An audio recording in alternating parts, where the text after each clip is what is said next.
Welcome to Cyber Scared, the show where we take a look at some of the scariest people on the internet, and what better way to find those people than Reddit. Now, this post is specifically asking for relationship advice, so let's get into the title. My fiancé, male 37, gave me, female 34, an ultimatum to get married. I still want to marry him, but he won't give up on it. Please help. Now, right off the bat, usually an ultimatum with marriage is a terrible idea, right? The last thing you want to do with marriage is to force somebody into it. But let's get into it. Let's get to the meat and potatoes. I met Mark, my fiance, 3 years ago. It was one of the hardest times of my life, but he made it better for me, and I was in love. We got engaged 5 months ago, and we were wedding planning until the ultimatum. Before I met him, I was married to Jared, male 34. We were together since college, and naturally we got married and wanted to settle down. A year into marriage, I got pregnant and eventually gave birth to a little girl named Lana. I was so overjoyed, as was Jared, and I felt like our family was complete. Okay, so what is going wrong here? I don't like where this is going. There's a kid involved now. However, as Lana began growing, I noticed her becoming more and more attached to Jared than she was to me. She would cry nonstop if I was trying to hold her, but the moment he had her, she'd stop. Her first names were Dada, and everything seemed to be for Dad and not me. I'll admit that I got a little jealous and was hoping she'd come around to me eventually, but she never did. After 3 years of feeling like I meant nothing for her and I no longer wanted to be around her as it was painful and I was resenting her, I served Jared divorce papers and signed away my custody to him? Agreeing to pay child support since I no longer wanted to even see Lana? I decided to start over, and that's when I met Mark. Wait, wait, wait. I don't even know what to say. Your child didn't want to hang out with you, and your solution to fixing that was to legally run away from them? Okay, I have to get through this story, but I am a little bit brain broken on this already. Okay, so she just met Mark. He never knew the full story because he knew I was uncomfortable with talking about it, but he knew I used to be married. He knew nothing about the kid and thought my payments were alimony to Jared. However, somehow he found out, either through one of my friends or Jared contacting him. So far, nobody has fessed up and Mark won't say, and it's been rough. Oh, has it been rough for you? How do you think your child feels? And the husband that was left because he did nothing but love his child? Like, that is the best case scenario. Do you know how many fathers don't love their children and children who don't love their fathers back? Like, a lot of them. Mark said that he wants me to try to make peace with Lana and is upset that I abandoned her. He doesn't understand the pain I went through realizing the baby I gave birth to didn't love me and thinks I can just solve this like it's a sitcom and that everything will be happy in the end. Oh, brother, oh my, it's still a child. You can win them over. Oh my God, oh my God, oh my God, oh my God. Who is this person? Mark has given me the ultimatum that either I try to fix it with Lana or he's calling off the engagement.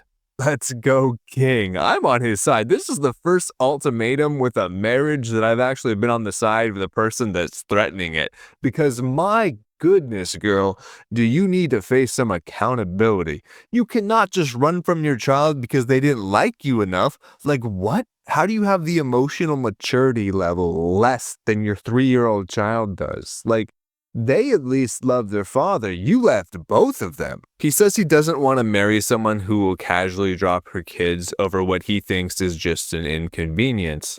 I don't think Lana even remembers me, honestly, and it would be too painful for me if I tried to talk to her again because of all the memories before I walked out of her life. I really want to marry Mark, but I don't want anything to do with Lana, Is there anything I can do to convince him not to push this ultimatum anymore? No, lady, are you crazy? Like, I'm not trying to be mean. If you somehow see this, are you crazy? First of all, I don't think you're even ready for marriage at all. Like, I'm sorry, you're not ready to have a mature relationship if you're just so ready to drop somebody out of your life this quickly over something this small, right? Your child was like 3 years old, okay? They're still developing likes and dislikes. Like, who knows what that child is like today because you don't even know. You ran away. You didn't even stick around to see who they truly turned into. You're the asshole for not only abandoning the child, but for not telling your partner that you abandoned that child. If somebody lies about not having a child in their life, cut that person off immediately.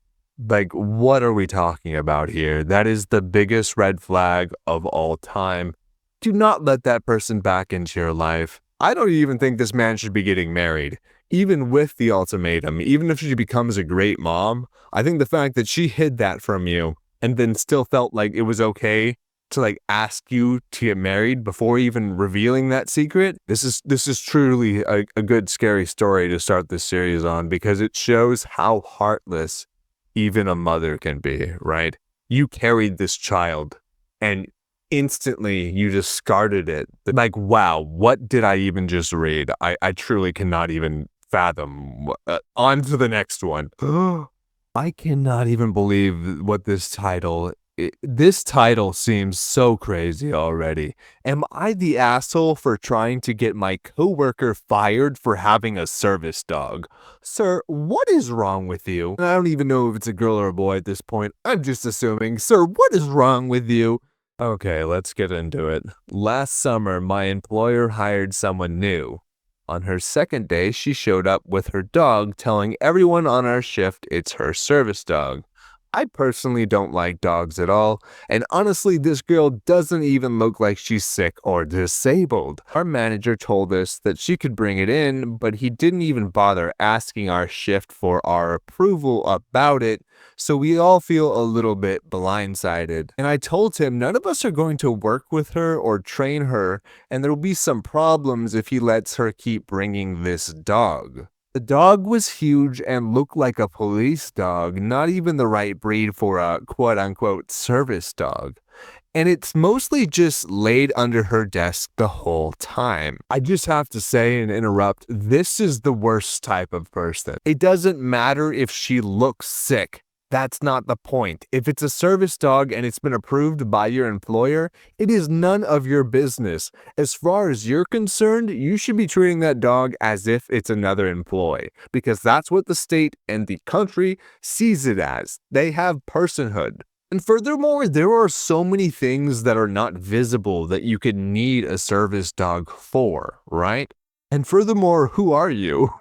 You are a nobody. Sit. Good boy. Stay. Don't make me get the muzzle. She told another employee that she has him for PTSD and said she has heart problems. She looks like she is only maybe 25 or so and doesn't look like she did any military service, and I personally think she's lying about everything and is just not all there in the head. Sir, have you considered maybe that's because of the fucking PTSD she was just talking about? Like you unironically just said, she's 100% healthy. I don't think there's anything wrong with her. She's just scrambled up in the brains. Like, sir, do you need a service dog? Maybe if you had a pet in your house, you wouldn't be complaining on Reddit about an employee who did nothing wrong. Continuing, he said, working with someone like that worries us. Most of our shift and night shift wrote emails to our managers saying we didn't want the dog to be here and had concerns working with someone like her, but he wouldn't listen to us and said the dog has the right to be here, question mark. He likes dogs, so of course he doesn't care. None of us on that shift want to be around that nasty dog all day, so we made several complaints to HR and our boss, and she went on leave for a good month before coming back without the dog. And I'm not sure it was even a real service dog at all if she can come back without it. Plus, she didn't even have it on the first day she worked with us. Also, giant red flag here, why are we calling the dog nasty? Like, I'm sorry, do you want these hands? Are you looking to fight? Like, how dare you call a dog nasty in a serious situation, right? However, just a few days ago, she showed up again with the dog.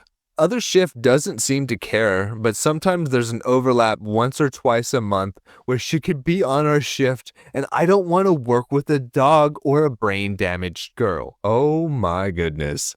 He is complaining that he has to see a dog once a month at his work? Are you kidding? Are you that weak-willed that you can't even stand to see someone happy with their dog for one shift out of a month? You are an absurd, nasty person. I'm sorry, I'm saying it.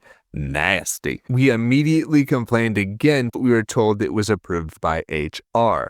They told us that she wouldn't need it every single day with her, but just the days where she's feeling rough or down bad. I think she's faking. She doesn't look sick at all. No matter what we do, management isn't on our side. I wonder why. I wonder why that is. Why could it be? Could it be me? And even though our manager's boss agrees with us, HR doesn't seem to care and seems to be on her side, which is really infuriating. Some of us threatened that we'd have to quit if she was allowed to keep the dog at her with work, and we've expressed we refuse to work with her because of it, and told HR that we have people with dog phobias or allergies and basically anything we could come up with to get rid of her, but they don't care? Am I the asshole for wanting her removed? Yes. Yes, you are. Oh my goodness. It's like one thing if you don't want to pet a dog, but to hate dogs so much that you just see one and you start seething and you start turning red. You're the one with issues here, right? Obviously your work doesn't care. You're not in a position of power to decide whether or not somebody gets a service dog, which again is her right. If it's a service dog who's been approved, she has every single right to use and bring that dog there. Like, what aren't you understanding? It's a service dog. It is at work. The same way that you are at work, that dog is at work, okay? And I know that's hard for your little brain to process, but that dog also has a job. So shut up and do your job so that dog can do its job, okay? Like, the funniest and most ironic part about this story is when the complainer was like, the dog is just sitting underneath the desk all day. You mean like a properly trained service dog? That's what it's supposed to be doing. Do you want it running around the office doing mail service? What do you think a service dog does? They also mentioned that like the dog looks scary because it's a police breed. You understand the police uses easily trainable breeds, right? The same type of breeds that service dogs often use because they're easy to train. You want a dog who is easy to train if it's got a job, right? And that's not even to mention that the police dogs that don't make it through oftentimes do become service dogs. Like, you called this dog nasty just for being a good boy and doing its job. You are the nasty animal in this situation, sir. You don't even understand that most people that have service dogs don't look sick. Like, what do you want them to look like? A burn victim who can barely walk? Is that who you want? And our last scary situation we're going to be diving into in this video is somebody who is obsessed with their married friend, which is a yikes from me. We both work hectic full-time jobs in tech and are part-time grad students taking classes 3 evenings a week. We're in the same friend group in our program, and we usually all meet 1 time a week to study together and or grab dinner. He's been with his wife since before starting grad school, and he proposed to her during our first summer break, and they got married a few months ago. And she's also pregnant with their first child. Whenever our group goes out for dinner or drinks, he brings her along, so I have met her a few times, and she's really shy and introverted, but also beautiful, and it's obvious she loves him a ton. Okay, so this is just getting worse and worse and worse for the person that is posting this. Sometimes he picks me up from my office on the way to class since it's on the way for him. For the first 2 years of the program, I knew I found him attractive and incredibly smart, but I respected that he was in a relationship, but something changed this past semester, and I can't stop fantasizing about him. When we're with our group studying, I need to be sitting beside him. I absolutely love the car rides on the way to class. I cringe whenever someone brings up his wife or unborn child, and I feel a huge wave of anger and jealousy when we are all out at dinner a few weeks ago. I've been fighting off the urge to make a move, but I really just want to make a pass and let the dominoes fall in place, and our last semester is coming up, so I need to do something sooner than later. I really don't care about his wife, and if anything, she's just an obstacle in my way. What are you doing? Why do you want that child to be abandoned? Because that's what's going to happen here, right? That's what you're essentially saying. I come first, screw the baby, screw this happy marriage. Deep down, I know I could offer him more. His wife and I are similar in personality, but she stays home and doesn't work while I make over 6 figures, and it just makes more sense for us to be a couple rather than him and his wife. I can't stop thinking about having him to myself, and I just needed to get this out. Oh boy, you do not know better deep down whether or not you guys would be a better couple. Because you've never dated. He's never seen you that way. He's never treated you as a partner. You've never spent the night with this person. As far as you know, he's got the worst snoring in the entire world, and after a single night with him, you're going to be like, yeah, you know what? I don't think this is ever going to work, okay? You know nothing. The deepness you're talking about is shallow, all right? You think you're swimming in pancake batter, but that is crepes, okay? You are living in crepe batter, okay? I don't even know what that means, but somehow we got here. The story is so scary, it's got me craving carbs. So not really a true friend to this person, because you would not even be thinking these things and letting your thoughts go this far if you saw them as a friend, right? From your own admission, you know that this girl doesn't have a job and is about to have a child. What is wrong with you? You are so scary. Get away from me. Like, get away from me. And with that story being over, that brings us to the end of Cyber Scared. Thank you for joining us, and until next time, peace.